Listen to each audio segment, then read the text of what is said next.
Dear American and European students. Dear American and European students. This letter is for you. This letter is for you.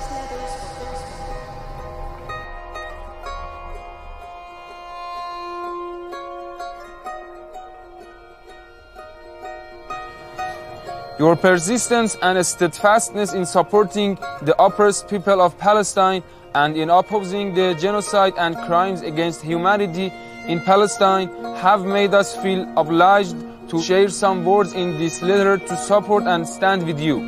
As the future leaders of your countries. As the future leaders of your countries. As the future leaders of your countries.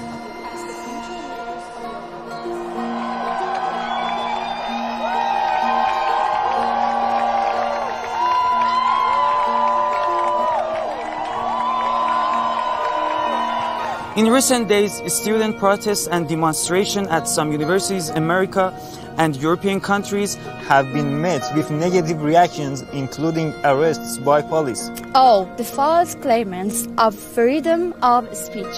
Perhaps it's better to say the freedom of expression of what the terrorists in suit prefer. Does the public conscience of these nations not care that they vote and pay taxes, and those same taxes are turned into bombs, explosions, and the martyrdom of thousands of children, women, and civilians?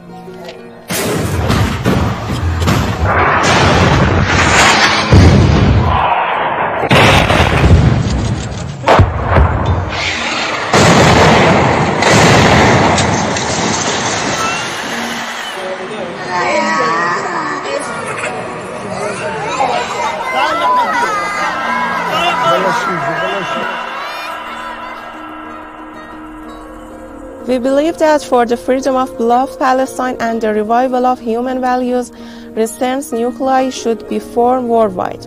These nuclei should be composed of science, willpower, spirituality, human values, and fighters against injustice. In conclusion, we, the youth and the students of the land of Hafiz and Saadi, take pride in you and declare our full support for the actions you take toward realizing the sacred cause of Palestine as well as confronting global arrogance. We are proud of you. We are proud of you. We are proud of you. We are proud of you. And we gotta stand strong with it. It's our duty. It's our duty to stand with all those who can say free, free Palestine.